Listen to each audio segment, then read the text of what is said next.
What's up, Nitro Gang? This is the HPI Nitro RS4-3 Evo Plus.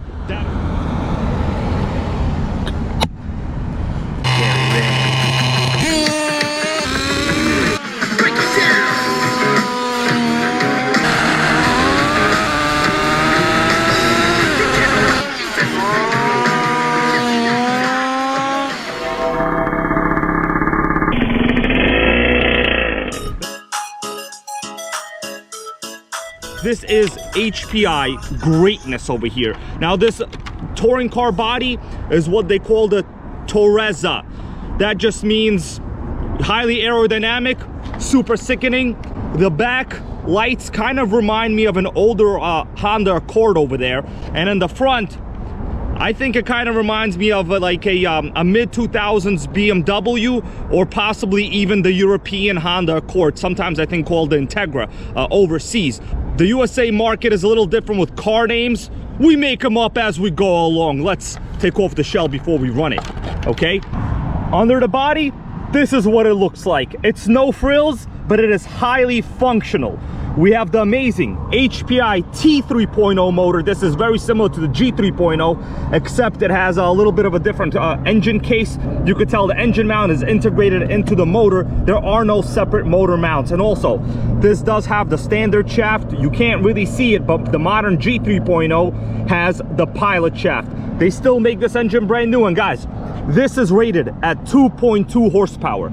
It is actually a significant amount of power for a factory ready to run 0.18 size engine. I've installed my own FlySky radio. Why? Because I trust it. It has good fail-safe features, and you know, it's cheap. It's cheap. FlySky, baby, you just can't kill it as well. The previous owner did put in some quite great Savox servos. I have already tested them out, and they are extremely fast. This is actually the first time I've owned a Nitro with Savox servos. The fuel tank in this is not original. I can tell the way it's mounted. Somebody cut off and trimmed like a tab over there.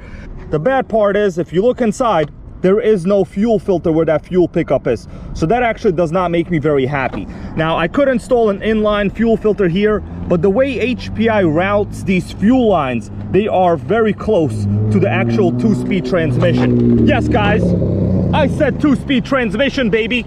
What do you think about that? And the gears are not even stripped.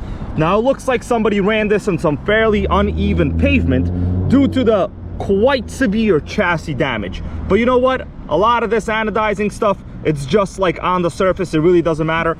All that matters is the chassis is straight. And this one, just by looking at it, it looks like nobody tried to kill the chassis, you know, by bending it. Starting wise, this does come with a roto start. Now, I've already discovered one significant issue with the way this roto start backplate actually is installed. Now, this original motor did come with a pull start. It looks like the previous owner was a little lazy and got himself a roto start. You know, nothing wrong with that, but notice the damage to this drive shaft. I'm going to point it out. That's right, look at that. You see all those like aluminum shavings or metal shavings, whatever you want. It's like kind of sparkly on the rear suspension and drive shaft. Well, that's because when you're trying to use the actual roto start and you go like this, right? You have a lot of metal to metal contact. So the starter shaft literally sits and spins on top of the dog bone. Now, you know, these dog bones are not that easy to come by. I do not know how many gallons of fuel or quarts this engine has ran through it, but I can confirm it has a very sickening compression. The compression is very good. So I'm going to move the flywheel here with my finger, and you have a lot of force that needs to be applied to spin the flywheel over. That means the compression is quite good. The other surface flaw I can tell is the top of the cooling head is busted here, but really it doesn't matter. This is just one little side of a fin. It's no big deal. Question is, how easy will this be to fire up? Let's do it. Now, guys, by the way, that is an indoor running track over here, and it looks like people are starting to show up here for the day's track activities and festivities. Now, towards this direction, it looks like I have a good amount of road surface left. In this direction, I don't know, there's probably going to be more cars parking here soon. But this is the setup, what we got going on. We came here to burn some nitro and hear that 2-speed. So let's do that. Let's fill her up. 30% Bones Brew. The best a nitro can get. Built-in primer. Not the best because this is a fake fuel tank, but I see some fuel in the fuel line. Yep, I see some bubbles right here. This is why you gotta love that primer. Radio check. Servos are good. Brakes are good. Ready to fire up, guys.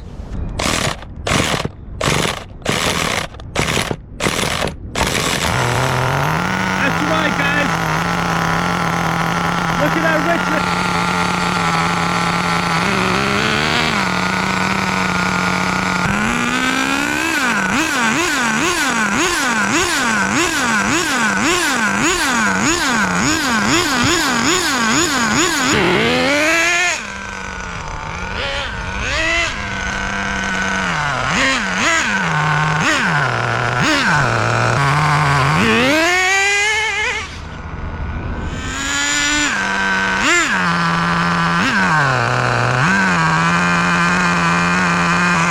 Incredible. This thing has such great throttle response. And the motor, guys, it's very hot. You want to see how not hot it is? I'm going to show you. Guys, are you ready for this? I'm going to show you the motor test. This is how you test whether it's hot or not. Sickening. Look at that, super cold.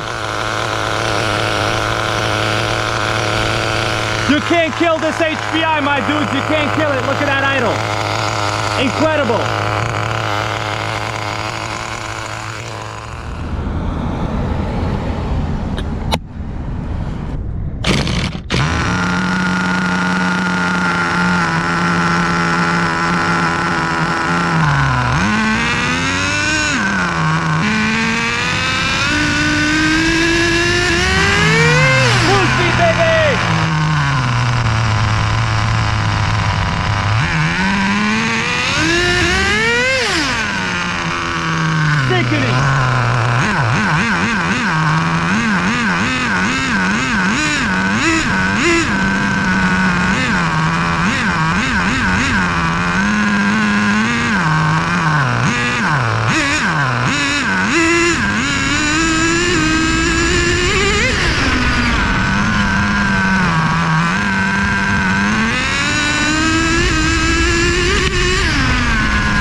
Fatality, guys. We had a little crash fatality. But you know what?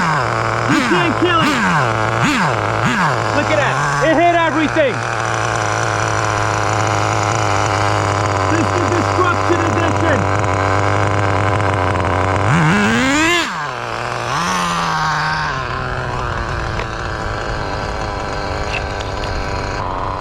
Looks like I got a little bit of my phone over there too. Good thing I have a screen protector. I think it made it. The stuff I do for the nitros, guys. The thing is, look at that idle. The idle is sickening. You can't even kill that idle. It hit my phone. I hope it's not totally trash. Probably just a screen protector. Who else is gonna do this to their phones and Nitros? Unbelievable.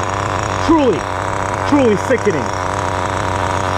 Just what the NitroGang is cooking.